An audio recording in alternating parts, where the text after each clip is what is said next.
কোটা আন্দোলনে নিহত বেগম রোকেয়া বিশ্ববিদ্যালয়ের শিক্ষার্থী আবু সাঈদের পরিবারকে আর্থিক সহায়তা দিয়েছে বিশ্ববিদ্যালয় প্রশাসন। শুক্রবার সকাল 10:30টায় তার গ্রামের বাড়িতে গিয়ে বাবা মায়ের হাতে 7.5 লাখ টাকার চেক তুলে দেন বিশ্ববিদ্যালয়ের প্রতিনিধি দল। আবু সাঈদের বাড়ি রংপুরের পীরগঞ্জের বাবনপুর গ্রামে।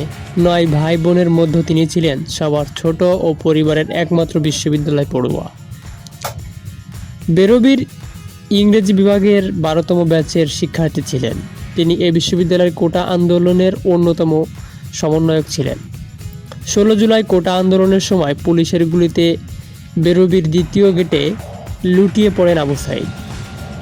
হাসপাতালে নিয়ে কর্মরত চিকিৎসক তাকে মৃত ঘোষণা করেন।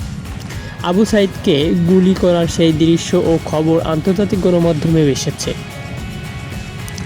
বিশ্ববিদ্যালয়ের প্রশাসনের পক্ষে আর্থিক সহায়তা দেওয়ার সময় বিশ্ববিদ্যালয়ের বাংলা বিভাগের বিভাগীয় প্রধান অধ্যাপক ডক্টর তুহিন ওয়াদুদ, শিক্ষক সমিতির সাধারণ সম্পাদক আসাদুজ্জামান মণ্ডল আসাদ, কর্মকর্তা অ্যাসোসিয়েশনের সভাপতি ফিরোজুল ইসলাম উপস্থিত ছিলেন। বেরোবির প্রক্টর শরীফুল ইসলাম বলেন, ভিসি মহোদয়ের নির্দেশে সাঈদের বাবা মায়ের সঙ্গে সব সময় যোগাযোগ রাখছে বিশ্ববিদ্যালয় প্রশাসন। ভিসি স্যার নিজেও সাঈদের পরিবারের খোঁজ রাখছেন, পরিবারের পাশে থাকার প্রতিশ্রুতি দিয়েছেন।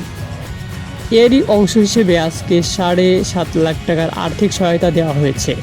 এ সহযোগিতার ধারা অব্যাহত থাকবে।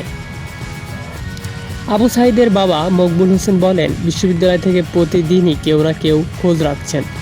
বিশ্ববিদ্যালয়ের শিক্ষকেরা এর আগেও এসেছিলেন, ভিসি ফোনে কথা বলেছেন, খোঁজখবর নিয়েছেন। আজ আর্থিক সহযোগিতাও করা হলো। মকবুল হোসেন বলেন, আমি ভিসি সাহেবকে বলেছি আমার ছেলেকে তো ফিরে পাবো না, বিশ্ববিদ্যালয়ে আমার পরিবারের একজনকে যেন চাকরির ব্যবস্থা করে দেন। আবু সাঈদ মারা যাওয়ার পর পরিচিত অপরিচিত কাছে দূরের অনেকেই তাদের খোঁজ নিচ্ছেন, আর্থিক সহযোগিতা করছেন, সবার কাছে ছেলের জন্য দোয়া চেয়েছেন।